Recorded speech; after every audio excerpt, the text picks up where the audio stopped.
Well, hello, Grant and Andrew. Welcome to another episode of Succurri's monthly webinar. In this episode, we're going to talk about how to build a faster, smarter sales process. A little bit more than that, we'll go into it, but this isn't sales training.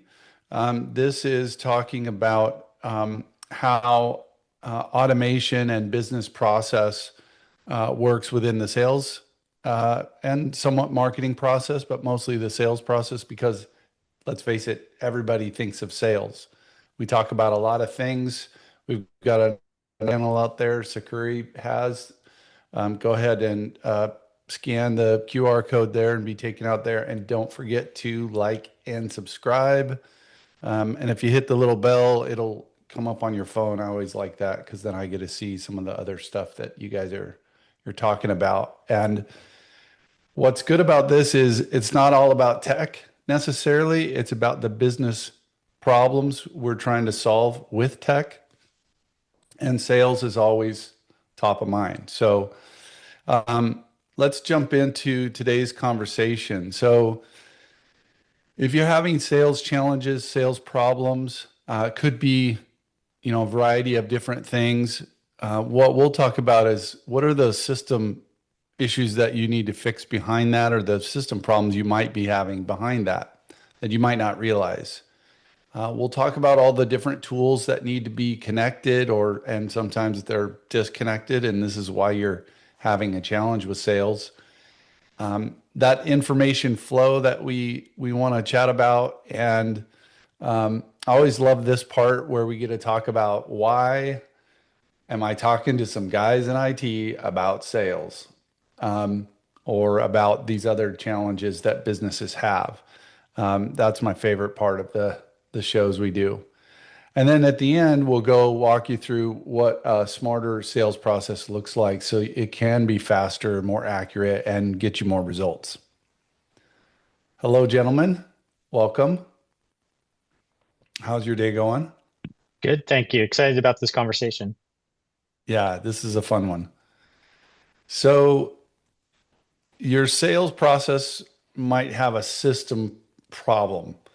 Um, a lot of times, uh, Grant, and you can take this one. Everybody wonders what's going on with sales? Why aren't we making sales? Uh, do we have a full pipeline? There's all kinds of questions that get salespeople and sales managers get bombarded with. Um, but why don't you talk about maybe some of the symptoms you're seeing and why it's a system problem and may not be, uh, your team. You mean sales isn't like a mystical black magic that you just kind of wave the wand and sales just appear? And there's a process associated with it. Um, I to be fair, like sometimes that's how it's thought of, right? And for many years, I think we kind of went under the assumption of, uh, it just stuff just comes in, and we close it and we move on, right? It wasn't until we started getting further down the path in our business that we started to realize that there's only so many referrals you can get from so many clients, and there's only so much SEO you can do on a web page to get leads to come in off your website. And at a certain point, you kind of have to put in a sales process. Um, so these are stories from our experiences, because we've made a lot of mistakes. And in that process, we learned paths to be able to do it efficiently and have repeatable outcomes. Some of it we stumbled across, some of it we searched out with other help outside of our company and out into the industry itself. But yeah, I mean, it comes down to there's a lot of different steps, right? The sales process is fairly complicated when you start breaking it out, right? So Andrew's responsible for doing service delivery, and I'm in charge of doing sales. And you start looking at how service delivery and sales, the funnel itself, have some very similar amounts of steps that go into it. There might be different processes, but the steps are pretty significant. I think probably one of the biggest mistakes that it took us a while to figure out was we had information in all sorts of different places, right? Yeah. And so we were creating a lot of operational tax. And when I say operational tax, it means like it's stuff that's not on your P&L. It's not showing up somewhere that it's pointed out. It's time that it's taking for like teams to look at different tools across different areas. It might be that you have some prospects information in one system and then you've got it in another, and something changes, and so now you don't have a single source of truth of information. And so Right. you've got maybe your inside salespeople calling, for example, one phone number, and your outside salespeople are the ones that updated the information in a different platform. And so that information never made it to being that central source of truth. Um, and so that creates a lot of extra time, right? So you've got people making phone calls that you're paying for. Um, and it just continues to kind of compound itself. And like that's just, the phone number example. It could be other things as well. It could be that somebody left a company and you had a conversation with somebody about it and it didn't update in the other system. And so now you are having to go back and kind of research the company again. And so it's a cascading effect when systems are not connected. I'm not saying that you have to have, well, I don't know of one system that does all things really, really well. And so you just have to make sure that the information is flowing into one centralized spot. So maybe to start out thinking about what systems are you using that you do store sales related, lead related information in? How many tools is that? Is that a good place to start? Yeah. And, it could be in some cases, some companies are using, three, maybe five different systems, right? Maybe your quoting system is different than your CRM system. And maybe your system of once you actually close the customer, right, or they turn into a customer, that system that you actually have your production side of it in is different than your quoting system and your CRM system. And so changes that are being made in different departments don't reflect across all these systems if they're all disparate or siloed. Right, right. Because everybody what wants to know what's going on. You know, what's the data telling me? Everybody says, you know, look at the data. But if you're in multiple systems, how do you know which one to trust? Um, you know, Yeah. it's And, well, then you start paying a lot of senior people that are, you probably pay a lot. Salespeople don't come cheap. And now, or even administrative, now you're having them do clerical work, right? Chasing something down of where did that information go? Or I know I saw it somewhere. What system was it in? yeah. Um, Talk about maybe your experience early on when you first started looking at hiring an inside sales rep. Of course, there's an outside sales rep in your system, the way it works, and maybe what you found in terms of when you asked the question or Andrew asked the question, hey, what's going on with sales? Maybe Andrew can answer this one. I'm not quite sure, but tell me Yeah. about the beginning. Yeah. I'll start with our version one and we'll kind of work from there because we've had quite a few different versions. And in version one is like, hey, here's how, here's the type of conversation that you should be having.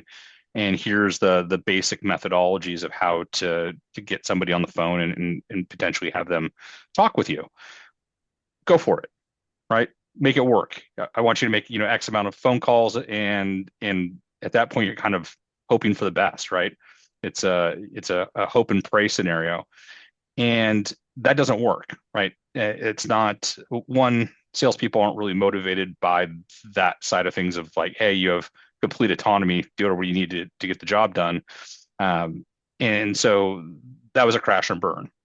Second one was like, okay, I kind of get a better understanding of what needs to take place, and there's a little bit more oversight. What happened is now, as I got more engaged into the process, I started to realize really quickly that I was way over my head because I didn't have any way to really manage the team. It was Excel spreadsheets, manual tracking of information. It was just kind Mhm. of all over the board, right? And so I spent most of my day if I had time to be able to start looking for like, okay, how is this person doing, or how's this, this salesperson doing, and and then you start looking at the numbers and you're like, okay, well, individual, here and here seem to make sense, but there was no visibility from an overall overarching, oh, okay, here's where the problem comes from. And so it took about version 4 to really get to that spot where it was it came from out of a point of necessity, right? Of as being a business owner and having a lot of other things on my plate, I had to get some significant clarity to what was happening and making sure that the numbers that were set forth as goals were actually getting hit. And so I ended up spending a lot of time into dashboards and KPI metrics to be able to track that from a single page. And so now today I can go to a spot and I can see exactly how many calls are being made, how many conversations are being had with decision makers, how many meetings are being booked, how many messages of mystery are being left. And those 4 KPIs on the inside sales side of things are what I look for. And then I also am able to track if the team's on track to hit their goals, right? So I want to make sure if I'm only at 60% of that required goal, and I'm already on Thursday, I'm not going to hit that goal for the week, right? Yeah. And it's a trickle down. So if I don't get the amount of calls, the likelihood of getting the decision maker conversations to hit goal is less than likely. And if I don't get enough decision maker conversations, I'm not most likely going to get the appointments. And so it's a waterfall of failure when you don't start hitting the first types metrics. If I hit the first metrics where the calls are good and then the decision makers are low, I'm still not going to get the appointment. So like now I have all that spot where I can start doing little tweaks on the dial, so to speak, of being able to get the outcomes I'm looking for. That kind of visibility and clarity has changed the game. Interesting. So before that, Andrew, your perspective, maybe share your perspective from because Grant runs the sales team basically, and you run the service team. I'm simplifying. Um, as a VCIO and a partner in the business, you're wondering what's going on with sales. How do I prepare my team for onboarding things, or not things, new clients? What was your perspective at that time? Do you remember back what you guys how those conversations went? Yeah, I mean, what would happen is we'd have seasons where we would get a lot of referrals, or people would just come to us and say, "Hey, I want to do business with you." It seemed to come in groups, right? So we get 3 or 4 clients within a couple of month period. We'd be busy onboarding and absorbing them. You wouldn't think much about it. And then you'd hit a dry spell, and it might be 4 months or 6 months. We had a dry spell that lasted 18 months where we didn't bring on a new customer. And you're always churning customers, right? You're always, there's growth and there's attrition, and people are leaving for different reasons. And so if you're losing customers and you're not bringing new ones in, it becomes a problem pretty quickly. And so what when we entered that phase, my questions to Grant were like, hey, like, we have to change our trajectory here, otherwise we're going to have some significant financial issues and we're going to have to scale the company down. And his response back was like, there's no one knocking on our door, right? And so when we came to that realization that like we were dependent on referrals and just the luck of the draw, and we were extremely reactive and not proactive, that's what set us on our journey to say, we need to figure out how to get a sales process in place. And the systems, the checkpoints, the dials Grant talked about, like we've learned all of those things. I'm hoping in this call, as we kind of talk about our journey, I'm hoping I can save a company or many companies the couple $100,000 we have had to pay to learn and test and iterate and build to get to the point where we have a system that is growing and growing our business consistently. I think it's interesting because before you start to measure something, you have to know what you're measuring. Mhm. And it really took someone like Grant who knew your sales process, but you guys also talk to people outside of your company as well in your industry to understand that process. And I think one of the key takeaways here is you have to know your sales process and know what works. Yep. And if you don't, that's the start of your journey of asking the who, the how questions. And I think we get to that a little further down in the slides of, Yeah. talking about that journey. Yeah.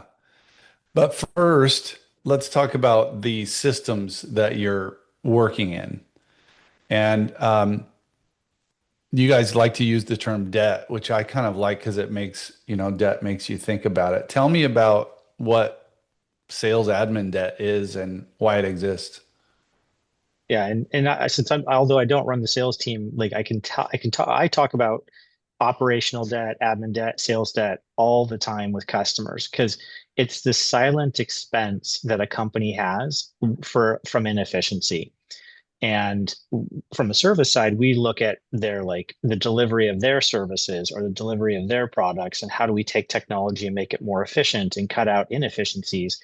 When you're looking at the sales process, it actually has the same needs. And Grant alluded to some more detail, but really, if you have multiple systems, that means people are looking in multiple places, right? So if you have manual system lookups across multiple systems, just takes longer.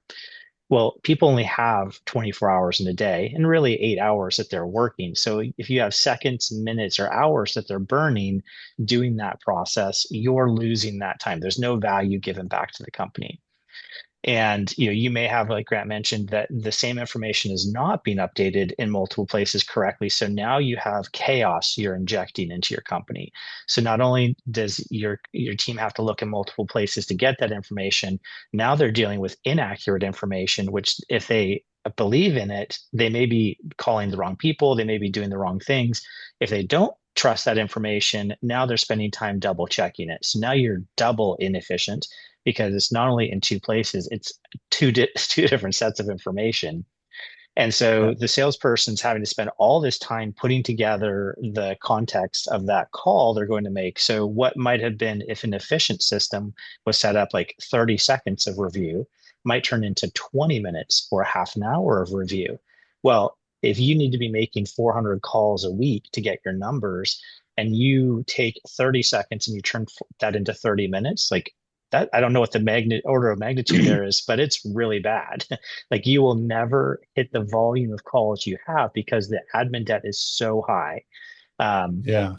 and so you just basically have to make sure that you're watching those inefficiencies. Now, that's just like the calling process and the data tracking. Obviously, we have to hand off information to different systems or different people in our organization as that lead transforms to a sales qualified lead, and the sales qualified lead transforms to a customer, right? And if your systems to hand off that, your workflows to hand that off aren't in place, you could stumble, right? How many deals have been lost because the handoff to the outside salesperson isn't good and that customer loses or that lead loses interest, or the handoff to the service department is not great and the customer leaves early because they don't trust you. So, there's a lot of pieces, there's a lot of checkpoints in the sales process. This Well, reminds me of the meme that you see where it's the sales managers like, if I could just get my sales team to enter their information into the CRM, it's like, well, well, sorry, before we go past that, I think that it'd be valuable to provide an example, like when we talk about piecing together information, right? So I think a common one is where you're in the CRM and you've had a history of the information not being exactly correct. And so, commonplace like going out to LinkedIn, right? And then you're spending, 5, 10 minutes on LinkedIn, researching that contact, looking at some of the posts, whatever it might be. All right, when you start doing that for, if you're trying to make 80 calls a day and you're spending 10 minutes, like you've blown half your day just in research on a little 10-minute versus having all the information correct in the first place and clicking the phone button to call, right? And LinkedIn is just one of them, right? There's lots of different social platforms. So God only knows where somebody's going to get this information to look it up, but it is a time suck. yeah. Yeah. So if you're a sales manager or an owner putting the sales system together and you have these expectations of people to make this many calls, but you have them chase it all over, they're just not going to be able to do it. Um, Yeah. and that's really where we get into this hidden cost of manual work. Talk to me. I know we've been talking about that, but it does hide in places. You gave a great example, Grant, of just one piece of it. Like, hey, if I've got to go research the prospect on another system like LinkedIn or out on the internet or whatever, the expectation to hit certain numbers in an outbound effort are probably not gonna happen. And then you're sitting there wondering why.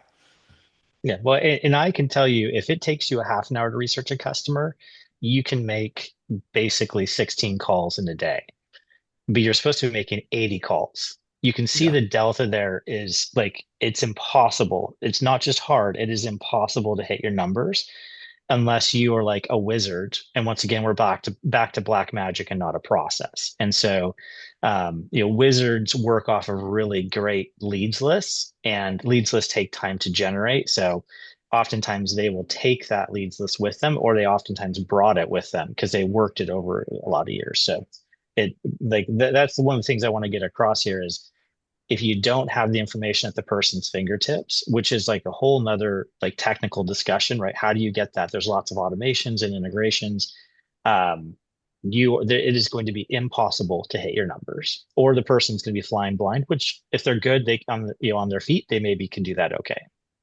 Well, and something to point out as well is if you have unrealistic expectations for your sales team to hit, so they miss their goals every single week and they're not getting their the additional bumps in the salary or whatever it might be for commissions, they're going to walk, right? And then that creates a whole nother problem where you've got churn of employees, and so you've always got this training cycle that's happening with really no output or value that's being brought back to the company. So it's a double-edged sword, right? You have to make sure that that information is there to make somebody want to be working there in the first place.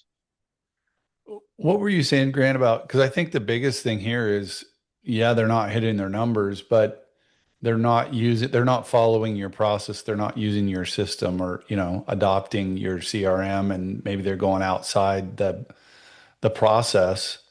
Andrew, you were talking about, I can't remember if it was Grant or Andrew was talking about this idea of when you have a really good salesperson but you don't have them using a system, they can walk away with your business. Tell me about that thought process. Yeah, I think we both talked about that, but Yeah.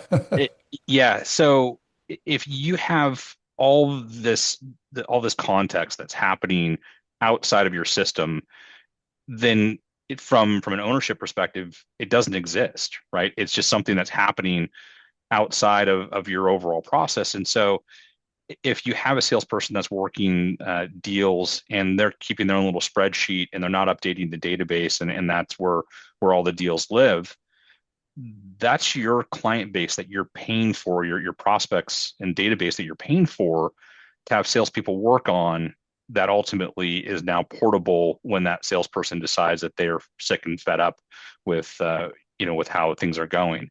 Now, keep in mind, like it's a two-part deal, right? There's ownership and management have a responsibility, right, to make sure that the tools work and the information is correct. But the sales team also has the responsibility to follow the process, and that's working inside the tools that have been given, right? And so you'd ask the question of like, well, how do you make that work? And I'm like, you, that's the only tool you give them, right? There's no other data elsewhere. And so, for example, we use a CRM that has all the functions that you can call out of. It tracks all the calls, it tracks all the emails being sent, all the tasks. And so anything that happens in there is part of the KPIs that we measure, right? If a call is made outside of that, that doesn't go towards the call counts, right? So there's motivation for the sales team to be in there because it automatically tracks their work form, and so it's just easier on their day, and they're able to get more sales. Anything to add to that, Andrew? No, I mean, any business that allows people, their staff, to work outside of the system or the process is going to be unsuccessful. We watch this happen at like the service delivery or product, delivery levels from when we provide IT. Like, you're a manufacturing company and people can work outside of your ERP system, your production is going to go sideways. If you're a law firm and you allow your staff to work outside of your legal management system, you're going to miss court dates. I mean, it's so, you just, sales is no different. You have to have a system that works, and so I think we get a little further down the line of talking about like how do we start that mindset shift to having a sales system. But ultimately, you have to have your team in your system, and if you don't, then they're gonna do their own thing, and it's not gonna work out. Right. Right. Um, Now, in our last conversation, we talked a little bit about instrumentation and being able to measure all the different parts. Sales is one part of a bigger piece of machinery. Um, and so when you're not, when you don't have that part working well, um, or you're not following the process, or it's when you don't have it dialed in each of these systems that are listed here, you kind of have to get them dialed in, and sales might be one of the most important, but they're all important. So how do you think about what you need when you go to get these systems all connected? Why is that so important? Why can't you just, like, why can't you have the great salesperson that just goes and closes deals and they're like, well, I close business, right? Why can't you have something like that? Yeah, You I mean, can until they leave with your entire book of business, and then Right. you're at ground zero again. Um, yeah, I mean, before you start building some of these systems, you have to understand what numbers you're looking for. And I think sometimes that's a hard question to ask, right? What are the key points in every part of the process? And I think we're going to turn the word process into a drinking game by the end of this. Um, but the thing is that if you go through and you have to define like what are my sweet spots, right? Where are my numbers? Where do they need to be to make this thing work? If I put so many transactions through this system and it has a repeatable outcome, what are those numbers at every point in the process? So obviously sales, we told like 400 calls, right? That's the top of the start of the process. And you have 400 calls, and basically if you're getting all the way through to that's supposed to equal 40 decision maker calls. And from 40 decision maker calls, you should have four appointments, right? And so that is the metric that we based our process on. That's not everybody's process, right? But we know Mhm. what those numbers are, that these are like where we need to be able to get the outcomes that we're looking for. And so knowing one, the outcome that you're looking for, and knowing every single point that you have to hit to get that outcome is the important part. And that can translate to manufacturing or any other business out there as well that has specific numbers that they're looking or to achieve. Yeah. yeah, and one thing Well, too, sorry to interrupt you, Tony, just this slide this slide shows us the like a visual representation of instrumentation, right? Which is the ability to know at every stage in your business where different things happen and how to fix those different things that may go wrong, right? You can have it be your marketing, your sales, your IT, your support, your finance, your operations, production, all of that. Each one of those things you need to have expertise in so you can manage them and correct when there's an issue. I mean, this whole series we're having about how to grow your business past $5 million of recurring revenue a year is really around the reason people don't grow past that number is that they don't have instrumentation, not only in sales process, but they can't control the predictable results. You can't control the sales process if you're dependent on referrals. You can't control the service delivery if you don't have good SOPs or standard operating procedures. You can't control your financials of your operation, your cash flow if you don't have good bookkeeping and accounting, right? And so at every stage, we have to become experts at that stage and understand how it runs, how to measure it, how to correct it. And when we do that, we stop being reactive and passive, and we start to become proactive and start to shape our futures. And so, although that none of that is on this slide, I think it's really important to understand, like, that's why we're having this call is sales automation, sales process is just one of those pieces in the whole instrumentation of your business. Yeah, it's and in order to get down to the instrumentation of sales to know what's going on, you have to understand how that process works. It has to be structured. You have to engineer it. Um, so, Grant, you talk about information flow from one system to the other. Um, Maybe talk a little bit about just give us a peek inside the kimono on your systems that you use and how it flows and why that's so important after you guys got it all hooked up and working.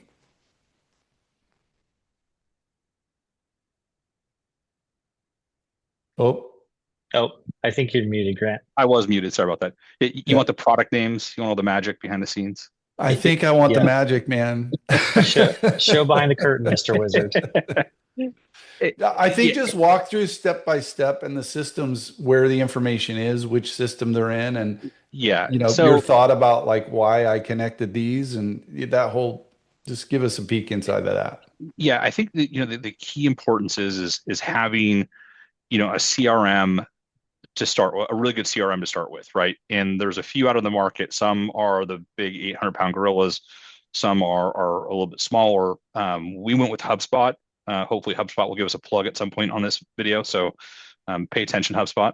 Um, and it's got to a spot where HubSpot has done a really, really good job of allowing others into the ecosystem, which allowed us to look at it from the perspective of, okay, I can live in this system and bring information from throughout my other tools to be able to collect and be able to view everything. And I think the most powerful part was when I started realizing how powerful the dashboards were and bringing in sales information from our quoting systems and our PSA, which is our basically like where all the service side happens and all the deals and all the billing happens. And so being able to bring that over, we already had the sales process in the CRM, but we were missing other things. And then we started attaching um, uh, the tools that help with bringing the information into into HubSpot or the CRM for and I'm totally spacing the word, but Like contact enrichment. thank you, contact enrichment. And so and there's quite a few out there as well. We like Zoom Info. I think the integrations with HubSpot are super tight. And then there was some stuff that we had to write ourselves, right? And so in each one of those times that we had some sort of integration made the information in the system that much more powerful. And every time like the effort was put forth to bring in, like I started bringing in Google Analytics and Google Search Console, right? So I started seeing marketing that was happening, and I can start seeing the full journey of the prospect, not just because we were calling them, but how they were interacting before we maybe even call them, or we call them and then they're interacting with our content after the fact. So having the right, like I always like to say, having the right people on the bus when you're going down the road is the best. So you don't have to change the wheels on the bus when you're in motion is really powerful. So going with the CRM that's cheap and it's kind of works for me right now, I think is detrimental in the long run. I've gone down the path where, and hopefully HubSpot doesn't hold me to this, but I continue to pay more and more to HubSpot because of the functionalities that I'm getting far outweigh the costs. And Yeah. and so just having everything in that one spot is from an executive perspective saves me hours a day that I used to spend trying to track information down of how, like I said, how the salespeople were doing, are they hitting their numbers? How's the marketing doing? How the actual sales when it goes past the inside sales process? Now it's all in one spot, and I can spend the rest of my day working on the business, not working in the business. Well, I think too, the CRM becomes your ecosystem that you live in. And okay, so you get a lead list from somewhere, but that those contacts in that list that your people are calling down on, they move jobs, they change jobs. So that data enrichment piece is a really critical piece these days. thing information because you want to be, you know, contacting the most updated, Well, and you want to be using the most updated information for a contact. well, and that's just it. That if you import a static list, it is only potentially slightly accurate the day that you import it. Every day past that, that information is becoming stale. And so if that list is 60 days old and you're having people call on a 60-day-old list, you're going to have a lot of calls that are wasted, right? And so having some level of constant enrichment that's happening and just sucking it up and paying for the service, but it's worth the time. Yeah. Yeah. And one of the things too is when you do this, where you have this kind of automation. So like we also did LinkedIn automation. So the information for people's LinkedIn profiles flows into HubSpot. We have Zoom Info enriching contacts. Like those two systems are doing that 30 minutes of research that a person would have had to do. Right. Right. And so we're empowering our salespeople to call and focus on their skill set, which they can do the calls, right? We don't have AI good enough to do that yet, but we need the humans doing the calls, but we buy services to do the enrichment and to do the research and basically shave those 30 minutes per call down to 30 seconds because we can pay to have other companies take that care of that for us. And so that means you can really have a lean staff in your sales team. And like from a technology standpoint, sales has always been very technology forward because there is so much overhead required. And so people have built all these services like Zoom Info, HubSpot, LinkedIn automation. None of these are IT centric. Like these are not IT industry specific services. Every industry can use them. And so, Grant can have a team of three, but they're doing the work. If there was admin people on there, we'd have to have an admin team of 10 to keep up Yeah. that database. And so, What that's a huge cost savings. what percentage of business, let's call them business owners or maybe general managers, depending on the size of your business out there, what percentage of them do you think thinks, oh, I bought a CRM, so we'll just go use the CRM and it'll all work out. I How bought the many tool. I bought how, the how, tool. how many does it work for? Uh, Yeah. Zero. And the answer is zero. I've seen the mistake happen a lot where, in fact, that it happens more than once in the same organization where they're chasing the tool that is like, oh, this will solve my problem, right? And while I have my own specific set of tools that I really like, it's not the tool that's solving the problem, right? To be honest with you, I had HubSpot for 10 years and it was just a CRM. It was how I started spending the time and the effort to build the process. It just happened to be that I was already on the right tool and I got lucky, right? It was that sales that HubSpot was capable of me building the process into it and tracking the Yeah. information that I wanted to. I could have been in a spot where I was on the wrong tool and then I realized that, oh, I got to make a change. But I do see that happen where a lot of people are moving from system to system because they're sold that, hey, this is going to solve all your problems. And the reality is that if you don't have a process and you don't know how to manage it and implement it, it's not the system, right? You're going to go through as many systems as you can afford, and it's still not going to solve your problem. Yeah. I want to bring up one other point, and you can share as much or as little as you guys like, but you guys had to make some internal movements so that Grant could devote and commit time specifically to the sales process, right? That was another thing that had to happen that had nothing to do with IT or systems or data or whatever. You had to make some internal moves so you gave him the space to work. Yeah. And I can address that, so Yeah. from a partnership standpoint, I'm one of three partners and I look at what our financials are, right? And what our profitability is, what our bottom line looks like. And we have goals, financial goals we want to hit. And ultimately, me as a partner turning to Grant and my other partner, but from a sales process saying, bring me more sales, but I don't know how those sales are created. Grant isn't, 100% knowing how they're created. I know that if you give Grant a referral, he's going to close the referral most likely. So we know referrals are something we want. We also know if we have phone calls that come in, who does a really good job.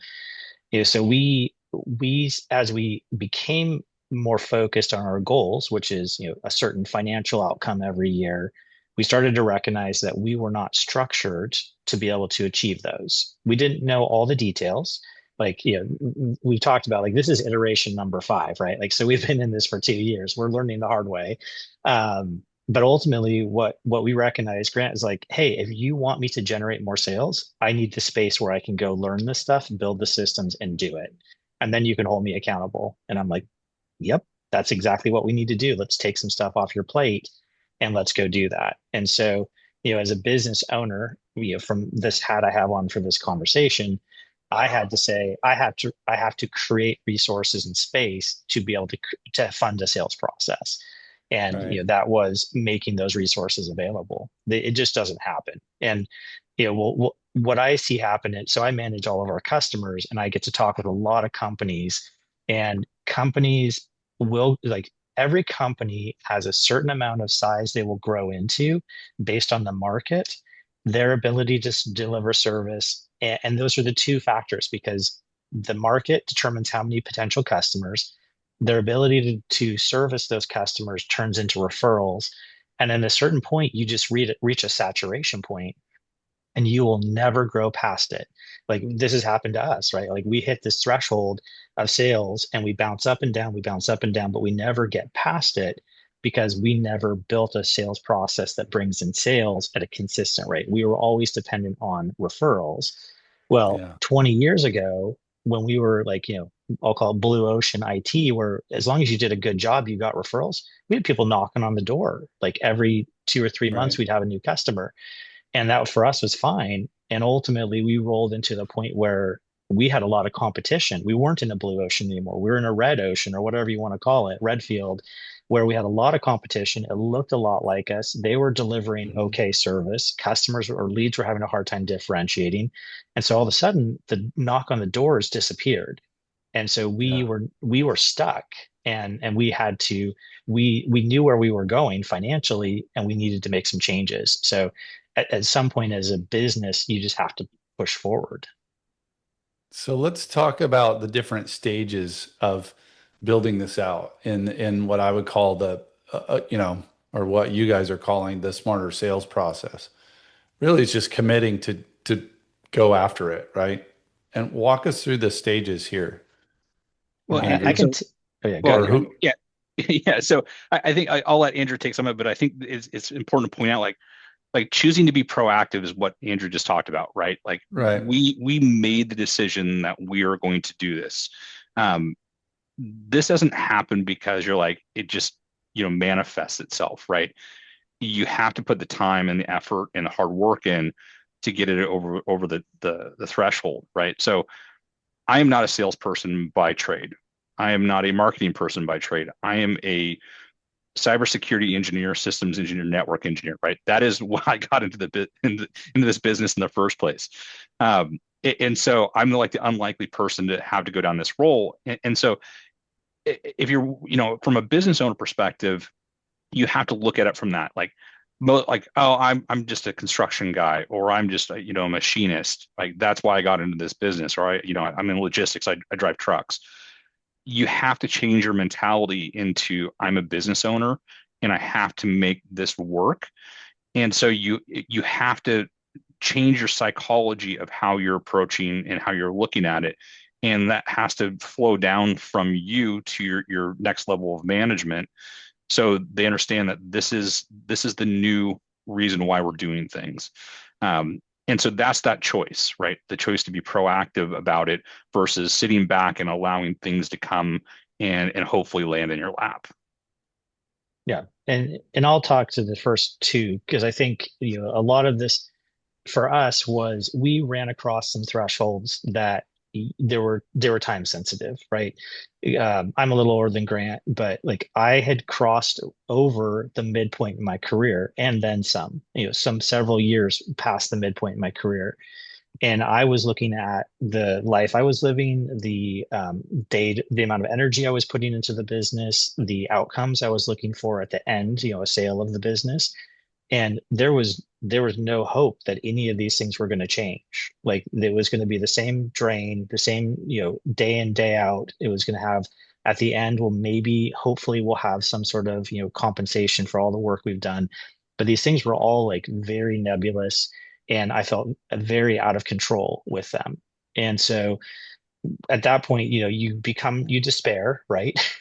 And then Right. if you either pick yourself up or you get out. And I picked myself up, and I said, Grant, like we have to change something because I don't see this getting better, and I don't have another 20 years to make this work. I have like 5 before we can really get this thing fired up, and then I've probably got like another 5 or 7 after that we can make a ton of money and achieve our goals. And so, just the scarcity of time forced us to start being proactive. So we started actually setting Hmm. goals like, this is what our exit goal is. This is what we want our lives to look like. And we recognized that we had a gap between where we were today, or where we were then, and where we wanted to be. And so that's when, we went to stage 2, which is we started asking those how questions. How do I make enough money to sell the company for the price I want? How do I make enough sales to keep the company, solvent and healthy so I can hire the staff I want to fill the roles I need? So you start asking all these how questions. And what you find is there's like a lot of answers. Some of them are good, some of them are bad, and it takes time to find the right ones. And for us, Hmm. it probably took a year and a half of asking the same question over and over and again in different rooms, in different settings, different people, until we finally found the answers we were looking for. And in our case, it was a person who, it was actually several people. I mean, Tony, you were part of this process, but I think for us, it was like a person who had walked this path and had sold and lived the life that we are desiring. And we're like, all right, show us how to do this. And then we just stopped trying to build it ourselves. And we learned from an expert who had already done it before. So we became the mentors. And so, for us, Yeah. where we got successful is we found out all this information about how to make our sales process focus for our industry.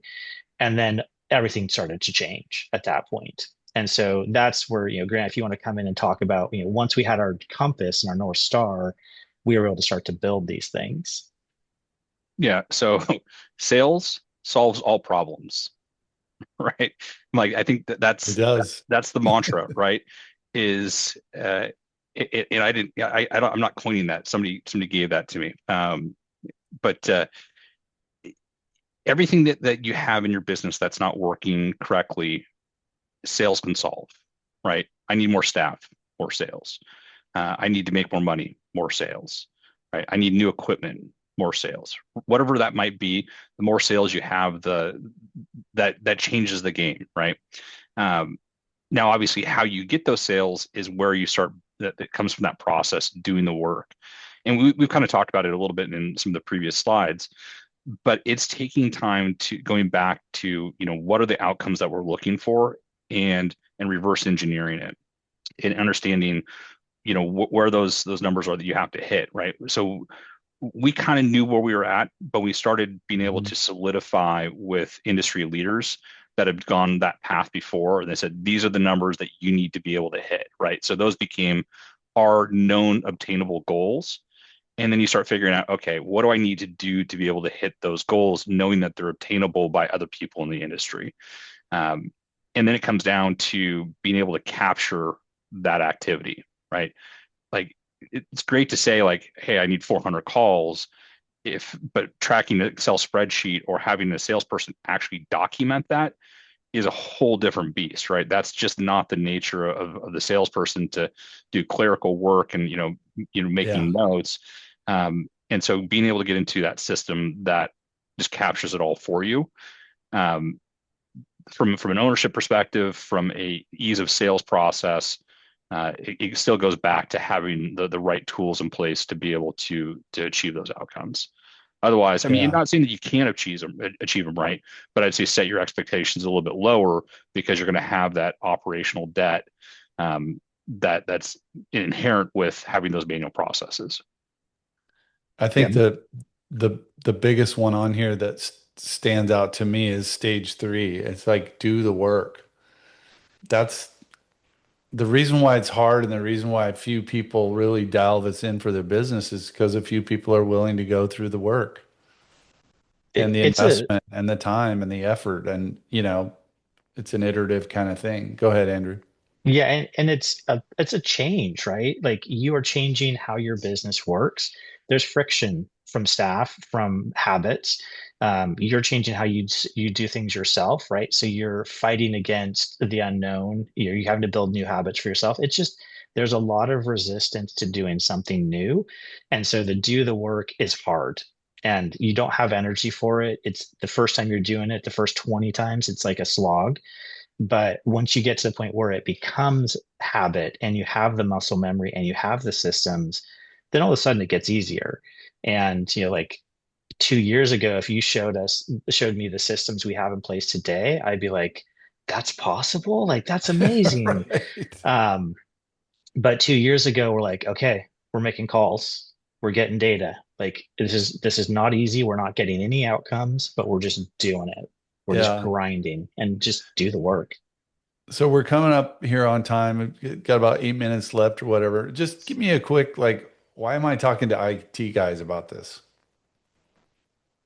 Well, so I think that the most important part is that putting a sales process together is not really a salesperson's forte. Like I'm an engineer, right? I'm an engineer by trade, by background, and I look at things as, for the most part, workflows and steps. And how do you get there? And then once that happens, how does this happen, right? It's like the if, then, or statements in a database. Hmm. And so for me, it was logical when I started building this out, it made sense and I was able to adapt to it pretty quickly. And then all the different little parts that need to come in as like, oh, I got to this step and I'm missing this, this, and this. Okay, well, what system can I use to bring that data in here so I can either get that step moving faster or I have the information to make a decision or something along those lines. And so as I went through there, I had the know-how to be able to fill in those gaps where salespeople don't necessarily have that's not their trait. And Yeah. so yeah, IT is a really good place to start. Like I'm not saying every IT group out there can do this type of stuff, um, but it you have to come from an engineering mindset to put these processes together and have them replicatable. Well, I remember us going through some sales and marketing process on a workflow diagram. And it was like, oh, is it this step? Oh no, when we hit this step, we go to this system, we take this. It was like the exact, we just had to slowly go through the process that you outlined, and having it in a workflow diagram really helped. By the way, that also helps in the back end when you actually go build it. So once you went through that with me, I think that was one of the key pieces where you just like took off and ran and went and started building stuff, Yeah, which is yeah, I think that was probably honestly the first time we'd ever had it on paper before, and to see it in front and go, oh, yeah, and then my eyes kind of lit up of like, I could build that, yeah, right? Like I know the technology to use to achieve that outcome that's on paper.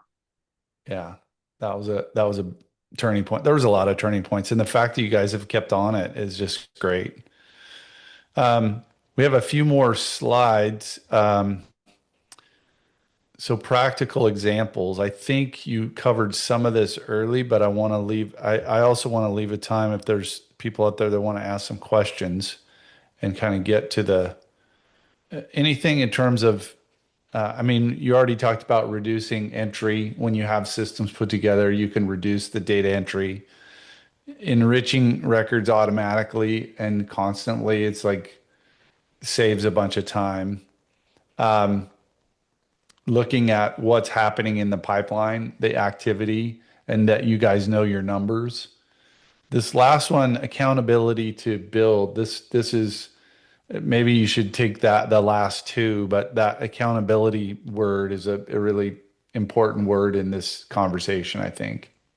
And I'll jump in just really quickly and I'll highlight these because I think, and then Greg can come back. But people watching this call are looking for real life examples, right? And so for reduced reentry of data, like we used HubSpot, and I will tell you, like it is definitely shaping up to be one of the big players out there.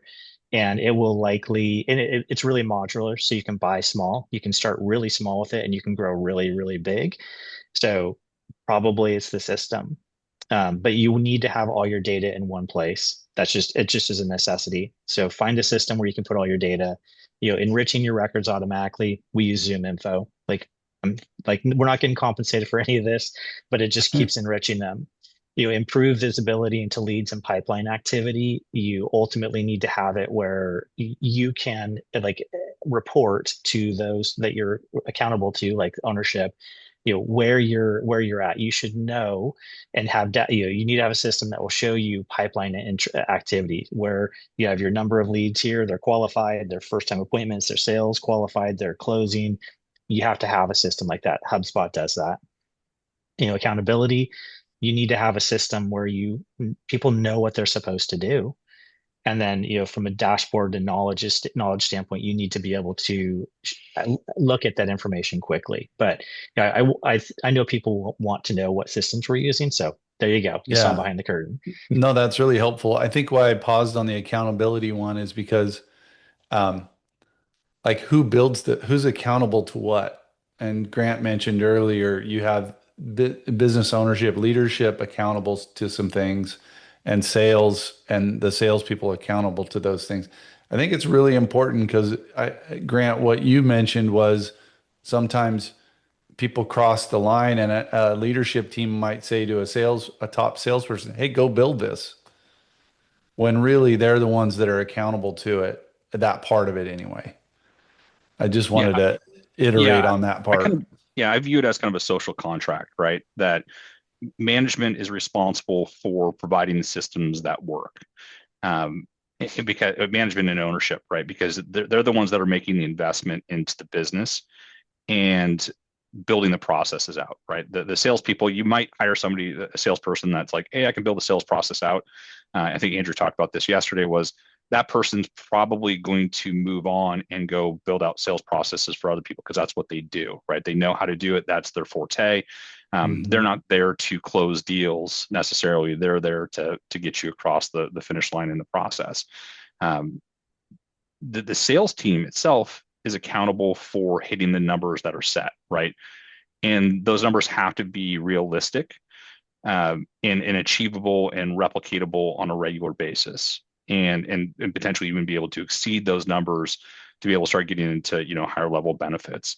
Um, if you start having breakdowns on either one of those sides, then you're going to have the system where you're going to create a lot of friction, right? If you have sales numbers that you can't hit, like, so let's say I have a database that's, the information's 120 days old, and I say to the salespeople, hey, you have to make 500 phone calls on these, and I need you to book 15 meetings, right? I look at that and going, okay, 15 meetings for a single salesperson is not just best in class, it's impossible, right? So ownership has to have reasonable goals that are achievable based on the industry. Yeah. And the sales accountability has to be like, okay, I'm going to do everything I can to reach those obtainable goals. And so that's where I think of the accountability of like, it's a a symbiotic relationship of zero friction. And when you start Right. having different expectations, it just doesn't work. So these listed here might be a different variation of what we just went through, but more kind of like if you did these things and you really committed yourself to doing these parts, these actions, you would probably have a much better sales process than you have now. Is that fair to say? Yeah. Yep. Like if you took one slide away, I would take this one away and check off as you go through each of these and do them in order. And if you do each of these in order, you will have built a good sales process by the time you're done. Process you want. We talked about ownership and accountability on pieces, the connected systems, reduce that manual debt, um, and make sure you get visibility on what your process is. So we do have a little bit. We're just at time, but I want to leave a little space for any Q&A out there if anybody has any questions or needs us to answer anything. I don't see any that I I'm have, but we I'm covered not quite seeing a bit. anything else. Yeah, we covered quite a bit. Everybody, I'm going to leave this up. This is a QR code. Schedule some time with Grant. He's the one that's built all of this. And he can go through and talk to you about, well, what are your current systems doing for you? What's your current sales process? And he's seen a bunch in different industries. This is an amazing value. Book some time with Grant if you really, really want to dig into this. I highly recommend it. And I just And want to just say thank. just to clarify, it doesn't cost $1,800. It is free. You get an Yeah, hour with Grant for free. It's an Just $1,800 value. just So give you my time away. yeah. right. So if so, I guess the question would be like, uh, if for an hour of your time, would you give away an hour of your time to potentially hear about how to transform your business into something that actually achieves your goals and outcomes and potentially generates hundreds of thousands or millions of dollars for you? So it's up to you, right? Yeah. How much is that hour worth? You have to lift up your phone and Yeah. scan. I just want to say thank you guys for all the conversations we have, and we've got that YouTube channel. Scan the QR code, go subscribe. It's great information, just like this conversation. Very business oriented and not so technical. So that's what I love about you guys and how you approach things. So really appreciate your time. Thanks, everybody. Thank you. Thank you, Tony. Have a great day.